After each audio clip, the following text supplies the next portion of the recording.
الحمد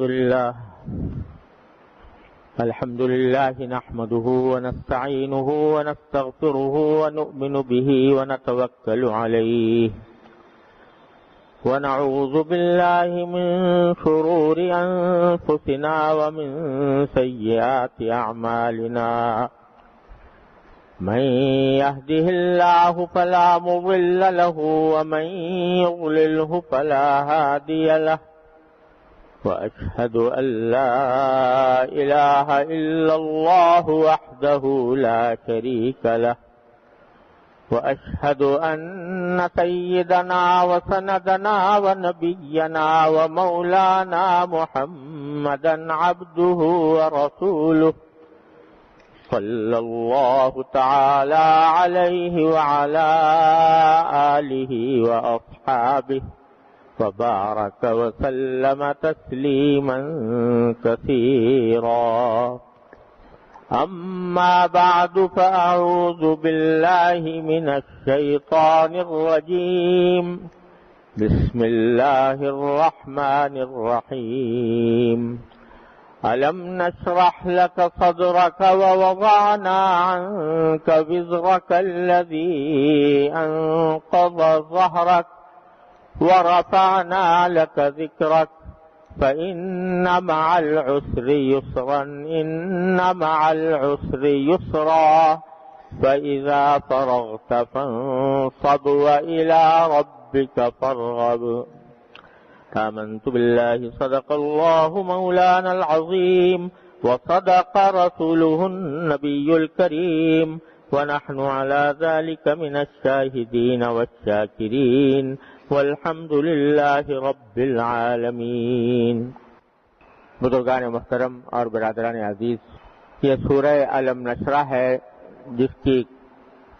کچھ تشریح پچھلے جمعہ سے شروع کی تھی۔ اس میں اللہ تبارک و تعالی نے حضور نبی کریم سرور دو عالم صلی اللہ علیہ وسلم کو اپنی نعمتیں یاد دلائی ہیں،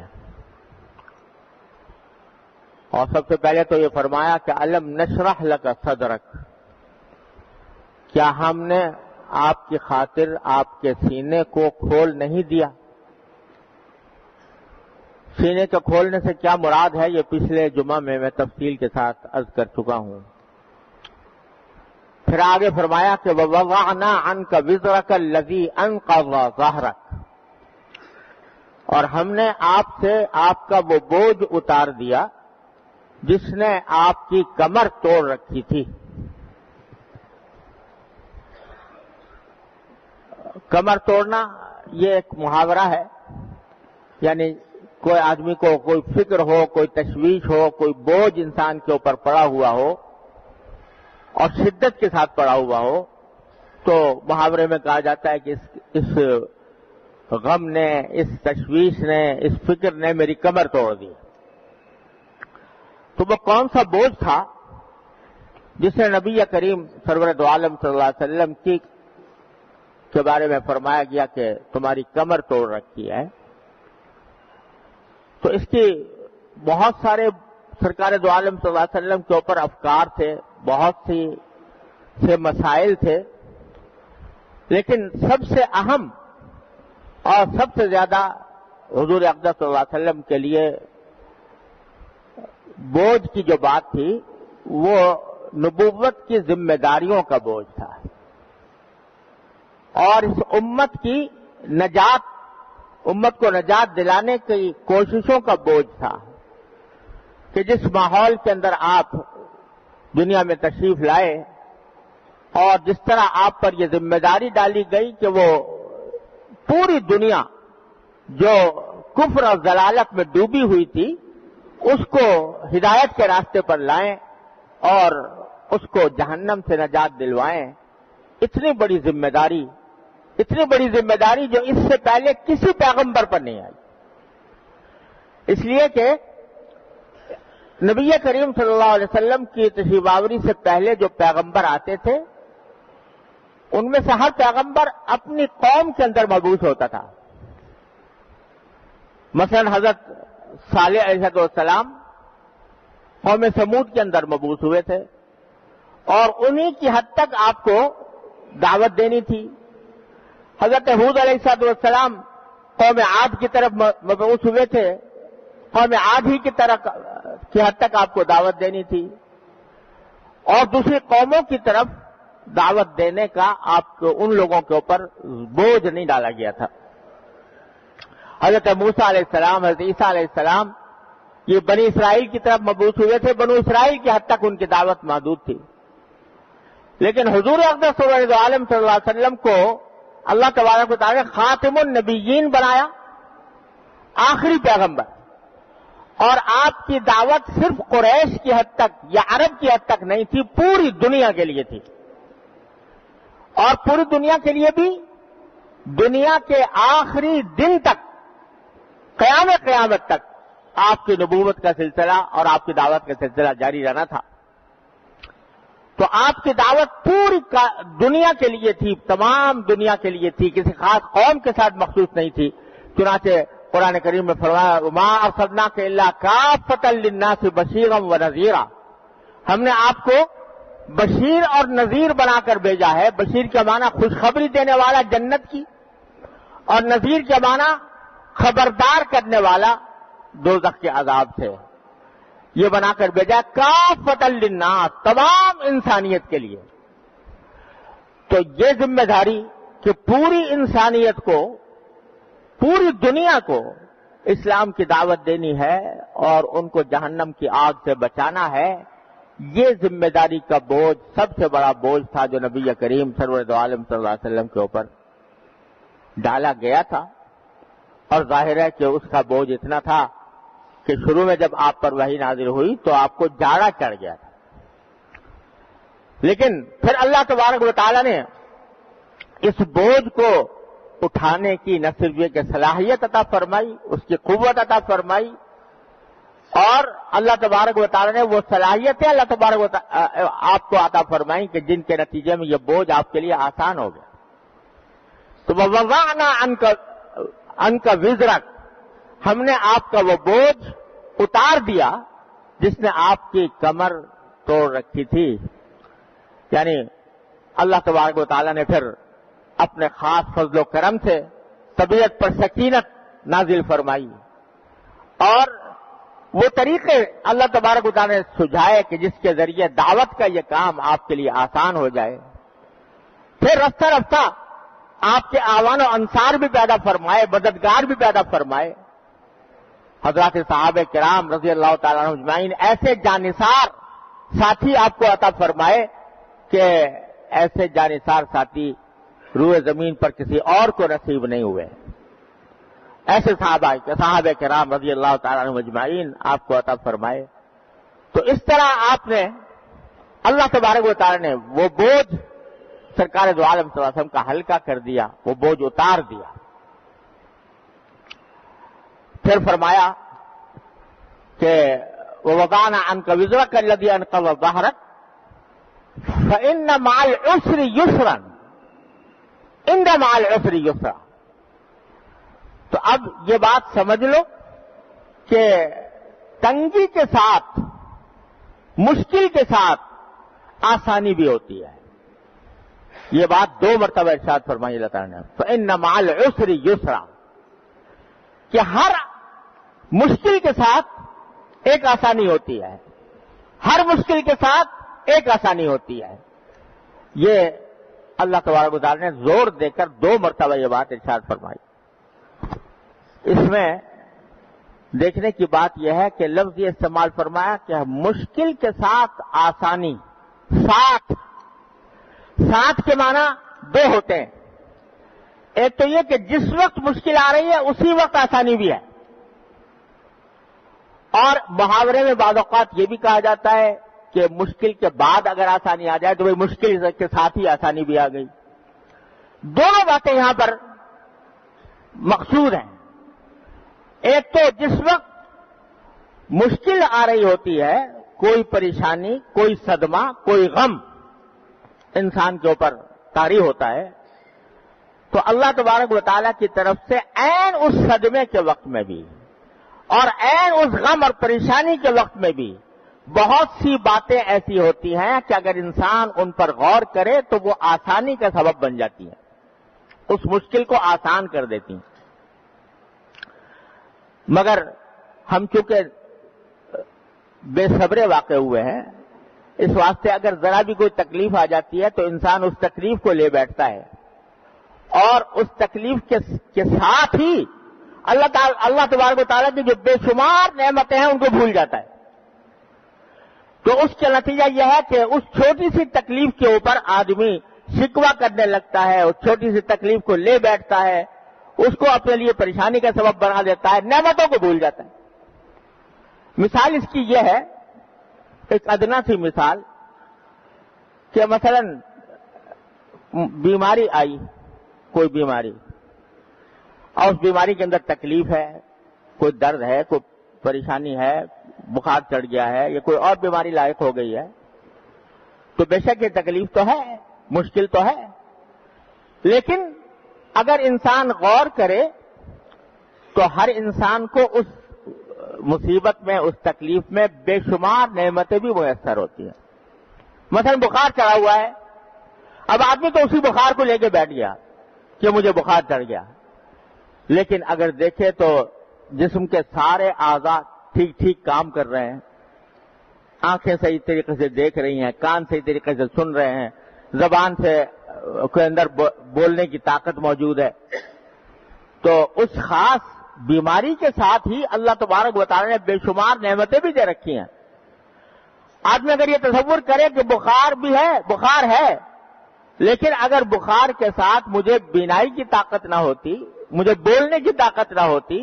میرے سننے کی طاقت نہ ہوتی، تو میرا کیا حال بنتا؟ لیکن اللہ تبارک و تعالیٰ نے اپنے فضل و کرم سے یہ ساری صلاحیتیں میری بحال رکھی ہوئی ہیں۔ اگر آدمی یہ غور کرے تو اس کو پتا چلے کہ اسی ایک مشکل کے ساتھ کتنی آسانی اللہ تعالیٰ نے عطا فرما رکھی ہے۔ میرے والد ماجد قدس اللہ تعالیٰ سرہ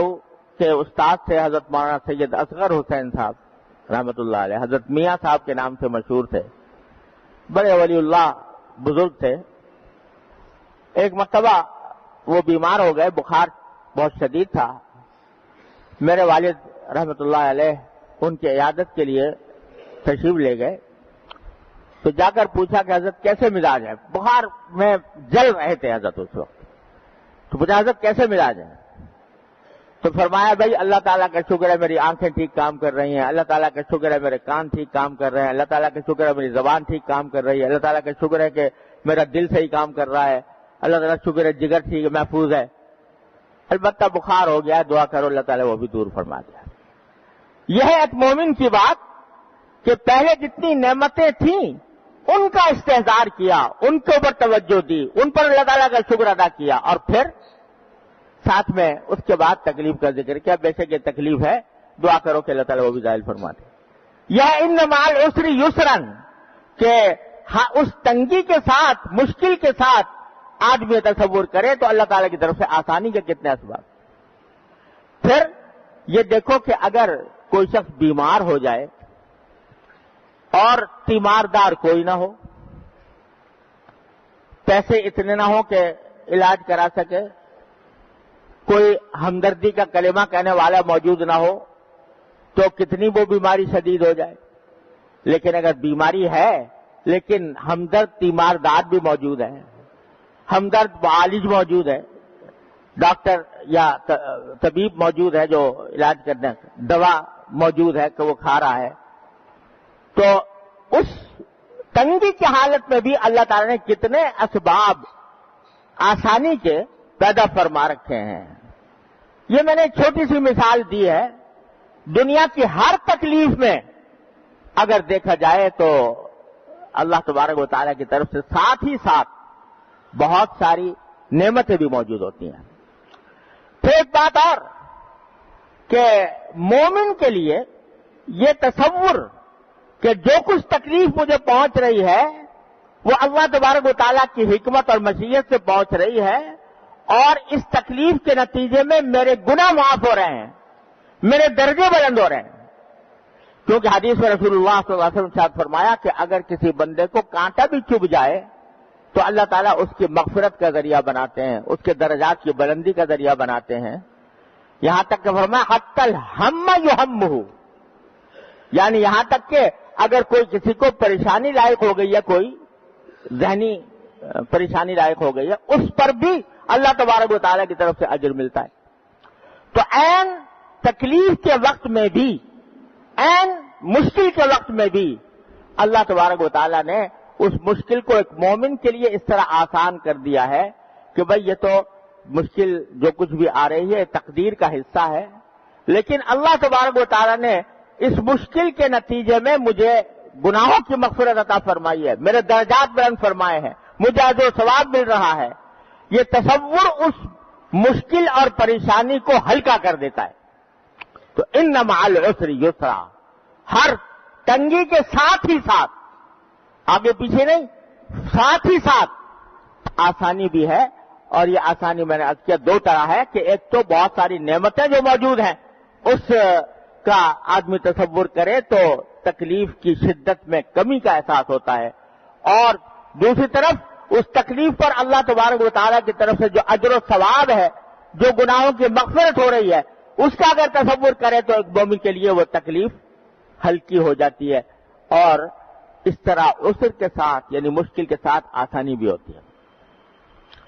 اور دوسری قسم آسانی کی وہ ہے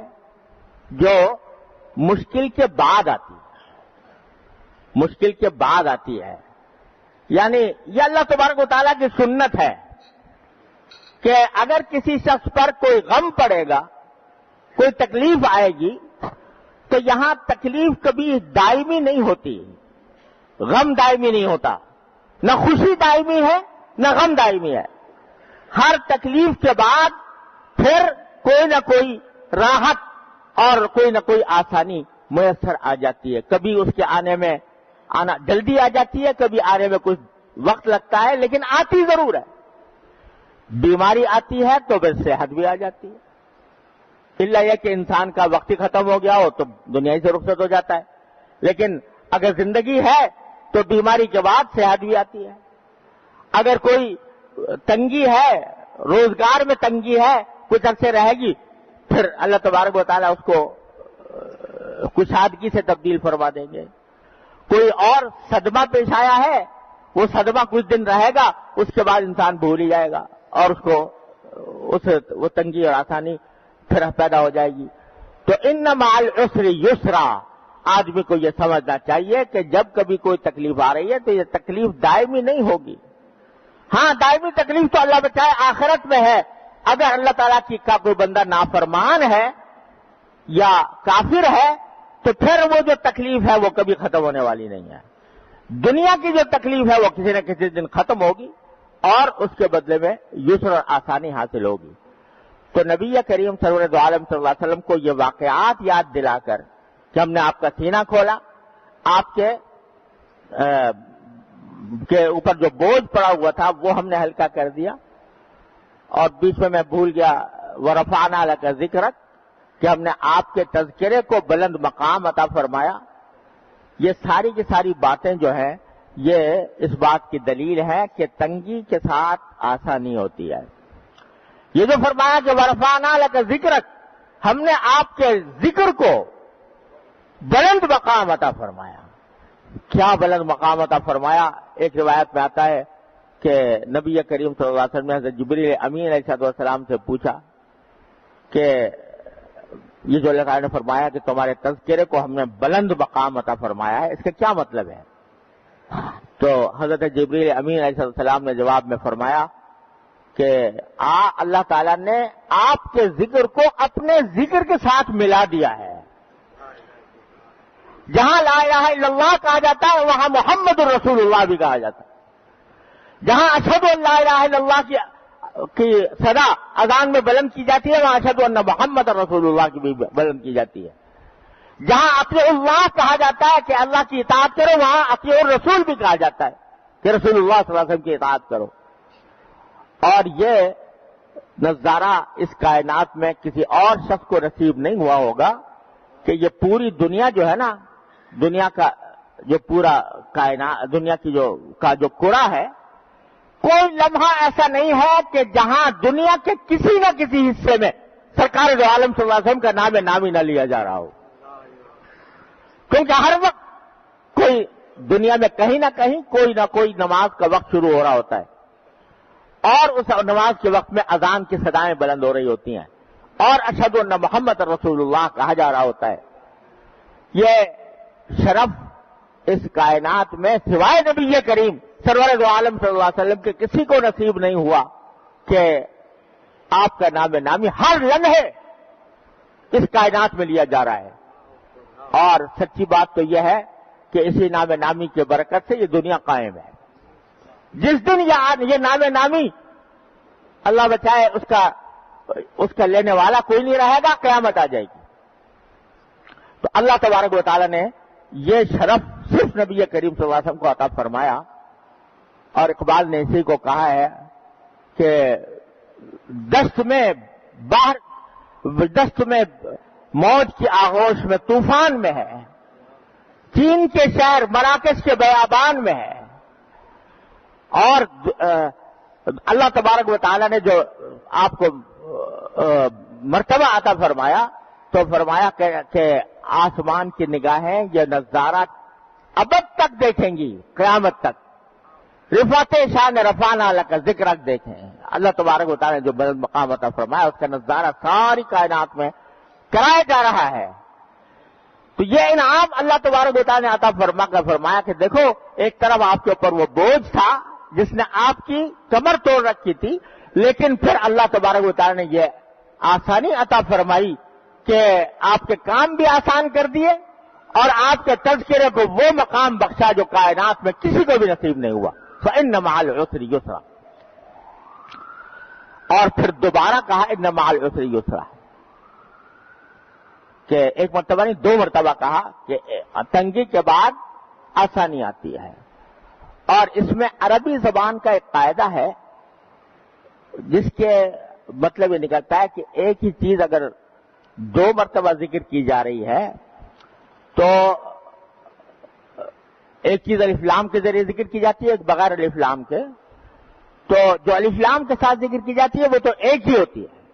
اور جو بغیر الف لام کی ذکر کی جاتی ہے وہ 2 ہوتی ہے۔ لہذا اس آیت میں اشارہ ہے کہ ایک تنگی آئے گی تو 2 آسانیاں آئیں گی، ایک تنگی آئے گی تو 2 آسانیاں آئیں گی۔ چنانچہ خود نبی کریم صلی اللہ علیہ وسلم نے ایک مرتبہ یہ حقیقت ارشاد فرمائی کہ اللہ تبارک و تعالیٰ کا